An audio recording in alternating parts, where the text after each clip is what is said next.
La suite. Bon, on va voir l'instant de vérité. Là, j'ai attendu 1 minute, le temps que la batterie se branche, que le calculateur se réinitialise, etc. On m'a dit d'attendre 1 minute. Donc c'était à la base comme un problème de démarreur, ça démarrait plus. Je ne démarrais qu'à la poussette dans les côtes ou avec l'aide d'une batterie. Et la batterie ne chargeait pas au niveau directement des bornes de batterie. Elle chargeait qu'à la masse. Donc c'était pas l'alternateur. Il chargeait en 14 volts quand on prenait une masse sur la voiture. Mais quand on prenait directement sur la batterie, ça ne chargeait pas. Donc j'ai éliminé le démarreur, j'ai éliminé l'alternateur, puisqu'ils ont été changés tous les deux. Et donc j'en suis venu à la conclusion que ça pouvait être le câble de masse, parce qu'apparemment il y a une résistance dedans. Donc on va voir, là c'est l'instant de vérité, voir si elle démarre. Parce que j'en ai ras le bol, ça fait 1 mois que ça dure. C'est parti. Oui. Donc elle démarre. Évidemment, le voyant ABS se met en route. Il va falloir que je vois ça aussi. Ben voilà, elle démarre, c'est parfait. Donc c'était bien le câble de masse qui coûte 191 € chez Peugeot et que j'ai eu à 10 balles sur le bon coin, provenant d'une 307. Donc voilà. Sachant que ma vis de masse était foirée, c'est cassé sur la boîte de vitesse, j'ai pris la vis qui est 5 à 10 cm plus haut sur la même boîte de vitesse. Et bon, ça fonctionne très bien, c'est parfait.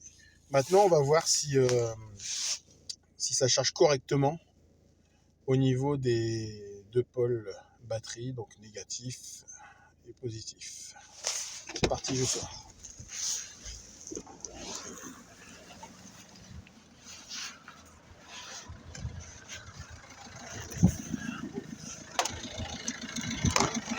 Alors, tac, voilà.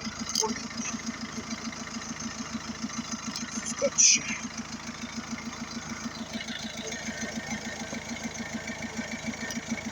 Voilà.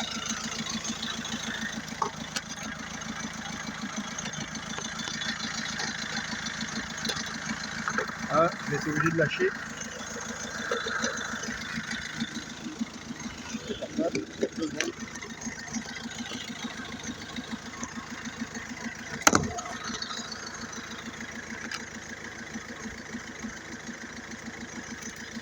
Donc, multimètre.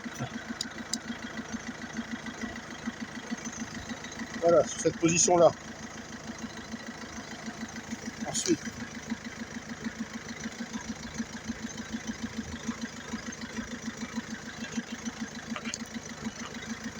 câble noir. Directement.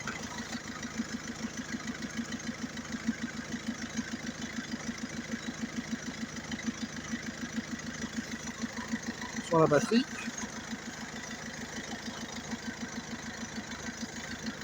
Ah, j'ai mal pris peut-être. Alors, on recommence.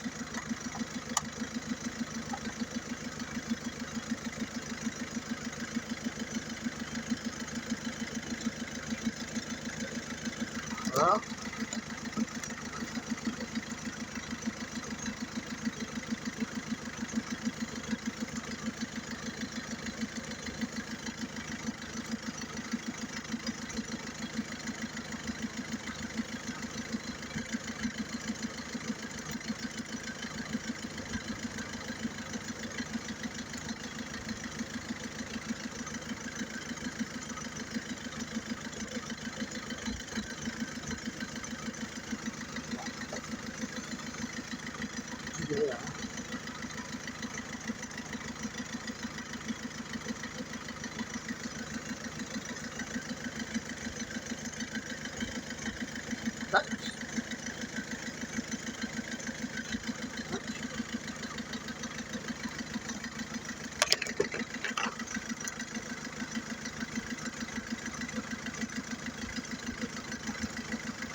Ah bah tu vois, 14,33. Je sais pas si tu vois. Bon, donc ça recharge. L'alternateur fait son boulot. Et c'était bien le câble de masse qui faisait chier. Donc voilà, panne résolue.